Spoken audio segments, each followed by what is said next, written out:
Hello everyone, I hope you are doing well. Myself Pyq Sarkar, and here I'm going to continue the series of practicing the PIQ.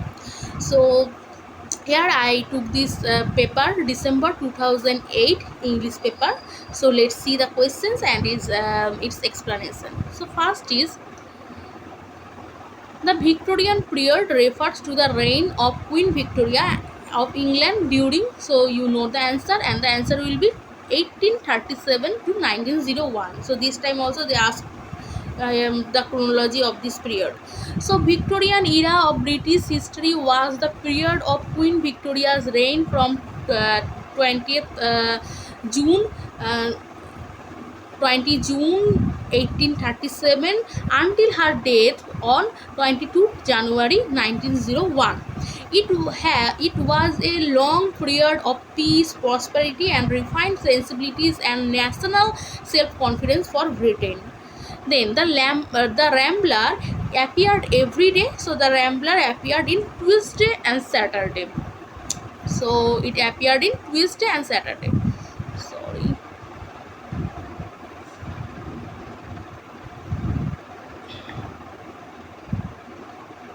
Okay. So the Rambler was a periodical, strictly a series of short papers by Samuel Johnson. So note down, because they sometimes they ask, you have to matching it. You have to match the writer with the journal. So Samuel Johnson wrote the Rambler and published on Tuesday and Saturday from 1750 to 1752. So please note down the publication date also. It was from 1750 to 1752. Total 208 articles. So sorry, there are 208 articles. Then total miscellany contained, so it contained 60 sonnets. So you know that who wrote total miscellany. So total miscellany, songs and sonnets, usually called total miscellany, was first printed anthology of English poetry, first published by Richard Total in 1557. So in London. So it was published by Richard Total. Then imagism is associated with, so imagism is associated with T.E. Hume. So it was associated with T.E. Hume. And imagism was a movement in early 20th century Anglo-American poetry that favored the precision of imagery and clear sharp languages. Thomas Ernest Hume was an aesthetic philosopher and the father of Imagism. So Ezra Pound also related with imagism, you know, and imagism is related with T.E. Hume. Then the title "Things Fall Apart" is drawn from a poem, and drawn from a poem which was written by W.B. Yeats. Right? Things fall apart. The center cannot be hold. This type of line, right? So "Things Fall Apart" is a post-colonial novel written by Nigerian author Chinua Achebe in 1958. It is seen as archetypal modern American novel in English. The title "Things Fall Apart" is drawn from a poem, "The Second Coming" by W.B. Yeats. Then this time also they ask question from "Things Fall Apart." Then formal criticism. So formal criticism relates to the structure of, so it relates to the structure of literary device. So you know that formal criticism, Russian formalism, they always talk about the structure of the text. So formalism is a school of literary criticism and literary theory having mainly to do with structural purposes of a particular text. It is the study of a text without taking into account any outside influences. So what is formalism, or what is Russian formalism? It is when you rejected the background of the text, rejected the cultural background, the biographical background of the author, and you only focused on the text, the form and the structure of the text, the what rhyme it what syllable is used, what grammar is used. You are only focusing the structure and form to interpret the text. It is called formal criticism.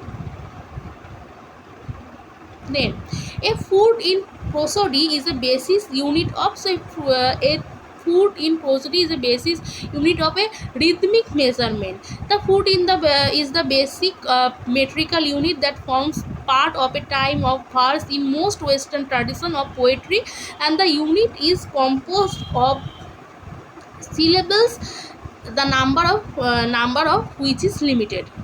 So it is rhythmic measurement. You know what is foot, right? Then, which of the following is known for aphoristic prose style? So, Francis Bacon is known for aphoristic prose style. He is the father of modern English prose, and he evolved a prose style that proved for the first time that English could also be used to express subtle thoughts. Then Confession of an English Opium Eater, it was written by, you know that it was written by Thomas de Quincey. His important work, he is an opium addict. Confessions of an English Opium Eater, it was published in 1821, is an autobiographical account written by Thomas de Quincey. It is about his addictions and its effect on his life. Then the next work is Seamus Heaney's work. Ireland emerges as the most important metaphor in Seamus Heaney. You know that Seamus Heaney wrote dig poem. He said that I will dig through my finger. Then through my pen. So Seamus Heaney, he was a Nobel laureate, and he was an Irish poet, playwright, lecturer. He is the recipient of the 1995 Nobel Prize in Literature. So Ireland emerged as the most important metaphor in Seamus Heaney's work. Then chronological question, and first will be Much Ado About Nothing. So it was published in 1600. Then Hamlet published in 1603. King Lear, it was published in 1605, and Troilus and Cressida, it was published in 1609. Okay, so Much Ado About Nothing, then Hamlet, then King Lear, and then Troilus and Cressida. The major contribution of the Restoration period is in the field of, so everybody know that it will be in the major contribution of the Restoration period is in the field of, poetry. Restoration literature is written during the historical period commonly referred to as the English Restoration. John Milton's Paradise Lost and all major poets of this period, Samuel Butler, John Dryden, and Alexander Pope, etc., wrote poetry during this period. But in Restoration period, drama also written. So drama is also famous, right? So I have a confusion in this answer. Okay, let's see. Then again the chronology question, and you know who are the early romantics and who are the new romantics, right? So first will be Walter Scott, was a Scottish novelist born in 1771 and died in 1832. Then Lord Byron was an English poet born in 1788 and died in 1824. P.B. Shelley was an English romantic poet. He was born in 1792 and died in 1822. Then John Keats, he was an English romantic poet. He was born in 1795 and died in 1821. Okay. Where Angels Fear to Tread is a novel by, so it is a novel by E.M. Forster, and 1905 is a novel by E.M. Forster, originally entitled Monteriano. The title comes from a line Alexander Pope, and essay on criticism, Where Angels Fear to Tread, Fools Tread. Okay, so where angels fear to tread, fools tread. It is the line by Alexander Pope. So the line is, for fools rush in where angels fear to tread. So for fools rush in where angels fear to tread. Then the play of Edward Albee deals with, so the play by Edward Albee, he is an absurd writer, and he is a postmodern writer. So his work deals with hypocrisy of aristocracy.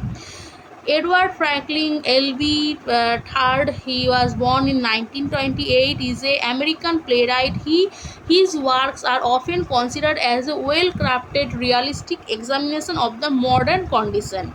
He is known for The Sandbox, The Jew Story, Who's Afraid of Virginia Woolf. So The Sandbox, written in 1959, Jew Story 1958, and Who Afraid of Virginia Woolf 1962.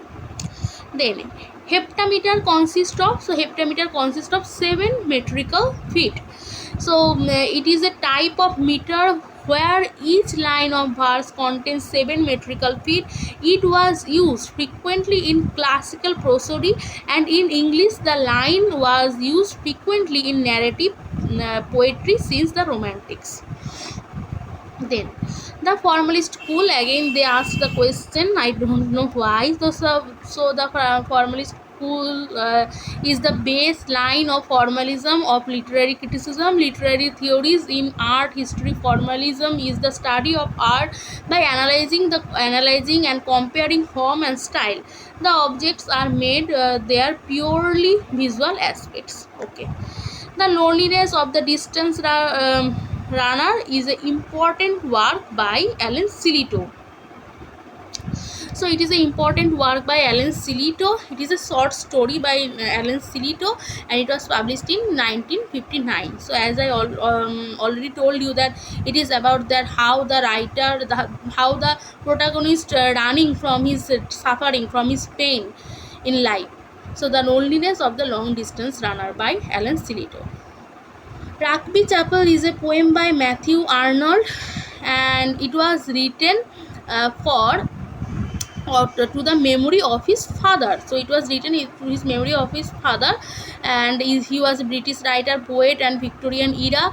In 1837, and Arnold first attended the rugby school where his father was the headmaster. So it was in the memory of his father, Rugby Chapel. Then the earliest woman novelist of significance in 18th century, and the answer will be Mary Edgeworth. So Mary Edgeworth, she was born in 1768 and died in 1849. She was an Anglo-Irish writer of adults and children literature.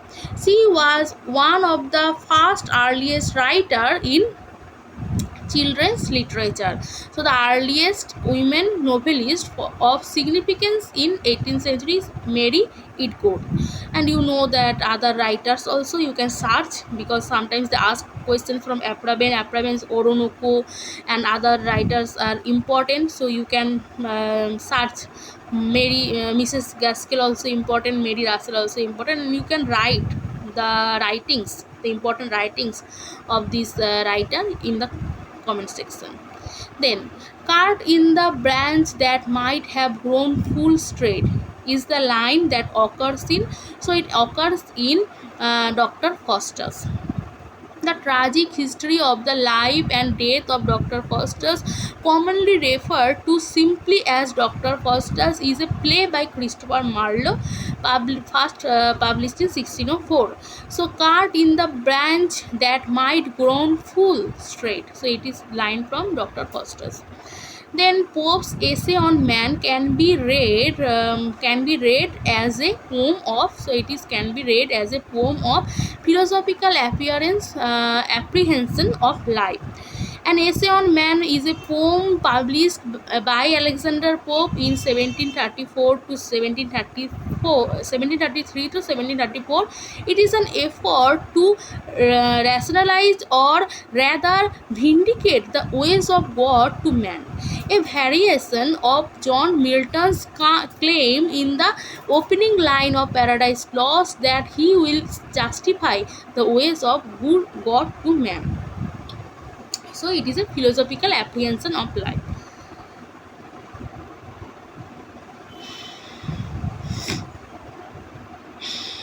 Then question number 23.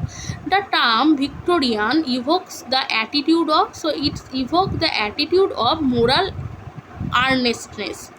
The term Victorian was first used during the Great Exhibition of London. So they asked the question that when the Great Exhibition of London in London happened, it was happened in 1851 by Victorian invention, and morals were shown to the world. So it's evokes the moral earnestness.